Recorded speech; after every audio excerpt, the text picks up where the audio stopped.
Um fax. Um único fax foi suficiente para destruir um dos maiores bancos do Brasil e fazer desaparecer 242 milhões de dólares. E o mais chocante, o homem que autorizou as transferências não estava tentando roubar, ele achou que estava fazendo um grande negócio. Essa é a história real de como o Banco Noroeste, o Santander e um diretor chamado Nelson Sakaguchi protagonizaram a maior fraude bancária da história do Brasil. E no final, você vai entender que às vezes o perigo em uma empresa não são apenas os criminosos, mas também um executivo confiante demais. Abril de 1995, São Paulo.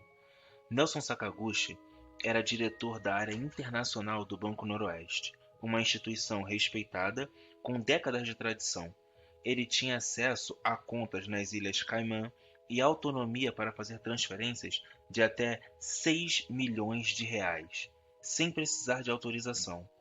Um dia, chega um fax na mesa dele, papel timbrado oficial do Ministério da Aviação da Nigéria. O convite? Investir na construção de um aeroporto internacional em Abuja, a nova capital do país. Os retornos prometidos eram absurdamente altos, irresistíveis. Sakaguchi respondeu, pediu mais informações e foi aí que o golpe começou de verdade. Semanas depois, ele recebeu um convite para uma reunião em Londres. Quando chegou, foi recebido com limousines, hotéis de luxo, tratamento VIP. Foi apresentado a uma comitiva de autoridades nigerianas. Um deles se apresentou como o próprio presidente do Banco Central da Nigéria. O nome dele? Emmanuel Enude. Na verdade, era apenas o diretor de um banco nigeriano, mas Sakaguchi não sabia disso. Ele acreditou, assinou o acordo e começou a transferir dinheiro. Entre 1995 e 1997, Sakaguchi fez 93 transferências para contas no exterior, sempre abaixo dos 6 milhões de dólares, sempre usando sua autonomia, sempre sem levantar suspeitas. Mas o aeroporto nunca existiu. Os golpistas nigerianos eram mestres. Cada vez que Sakaguchi transferia dinheiro, eles inventavam uma nova despesa: taxas, impostos, subornos, custos extras, e ele continuava pagando, achando que estava próximo do lucro gigantesco. Para esconder o rombo crescente, Sakaguchi fazia algo mais perigoso ainda. Lançava na contabilidade do banco lucros fictícios gerados pelo investimento no aeroporto.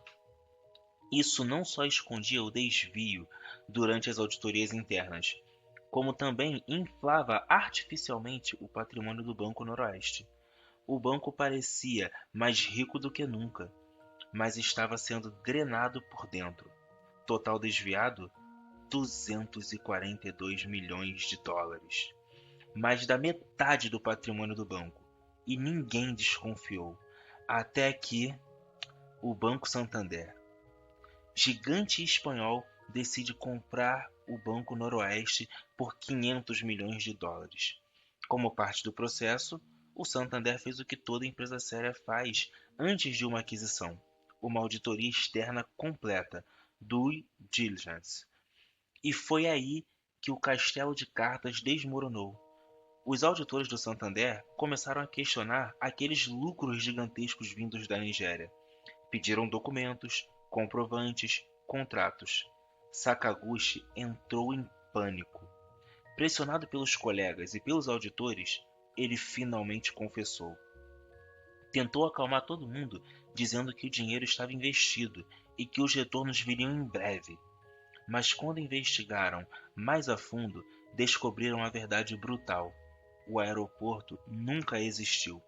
Os funcionários do governo nigeriano eram golpistas e 242 milhões de dólares haviam desaparecido em contas espalhadas por Suíça, Estados Unidos, Inglaterra e Hong Kong. O Banco Noroeste foi vendido ao Santander, mas por um preço muito menor do que o planejado. A fraude custou o futuro das instituições. Nelson Sakaguchi foi preso nos Estados Unidos em 2002, extraditado para a Suíça, onde cumpriu 30 meses de prisão por lavagem de dinheiro. Em 2014, foi condenado no Brasil a 6 anos de prisão. Os golpistas nigerianos Emmanuel Nude foi condenado na Nigéria. Parte do dinheiro foi recuperada porque os criminosos haviam investido em imóveis que se valorizaram. E Sakaguchi, depois de cumprir pena, voltou ao Brasil quebrado, teve que vender todos os seus bens. Hoje, vive de aposentadoria do INSS e pequenos bicos. Mas aqui vem o detalhe mais perturbador de toda essa história.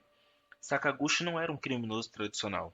As investigações concluíram que ele realmente acreditava que o negócio era real. Ele foi vítima do golpe, mas mesmo assim destruiu uma instituição financeira inteira. Então, o que podemos aprender com essa história? 1. Grandes marcas não são imunes a fraudes. O Banco Noroeste tinha décadas de tradição, mas bastou um executivo agindo sozinho, sem controles adequados, para destruir tudo. 2. Confiança sem verificação é perigosa.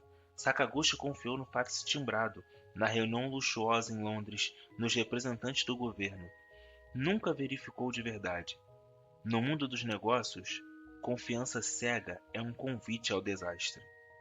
3. Controles internos salvam empresas. Se o Banco Noroeste tivesse controles mais sólidos, exigindo a aprovação de outros pares para transferências grandes, o golpe teria sido descoberto na primeira semana. Mas Sakaguchi tinha autonomia total, e isso foi fatal. 4. Auditorias externas são essenciais. Foi só quando o Santander fez uma auditoria independente que a fraude foi descoberta. As auditorias internas do Noroeste não pegaram nada durante 3 anos, porque quem audita precisa ser de fora. 5. A pessoa mais perigosa não era um ladrão, foi o confiante demais Sakaguchi. Não estava tentando roubar, ele acreditou que estava fazendo um grande negócio para o banco.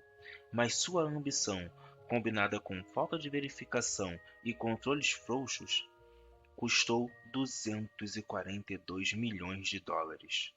Hoje, o caso do Banco Noroeste é estudado em escolas de negócios no mundo inteiro como exemplo de falha de governança corporativa. A fraude não aconteceu porque um criminoso invadiu o sistema do banco.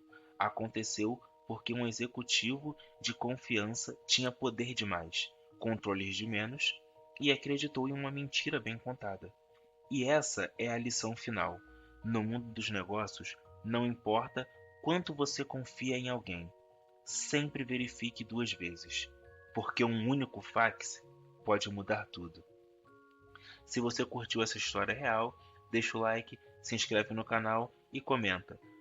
Qual fraude empresarial você quer ver no próximo vídeo? E se você trabalha com gestão ou empreendedorismo, compartilhe esse vídeo com seu time, porque essa história precisa ser contada. Até o próximo vídeo.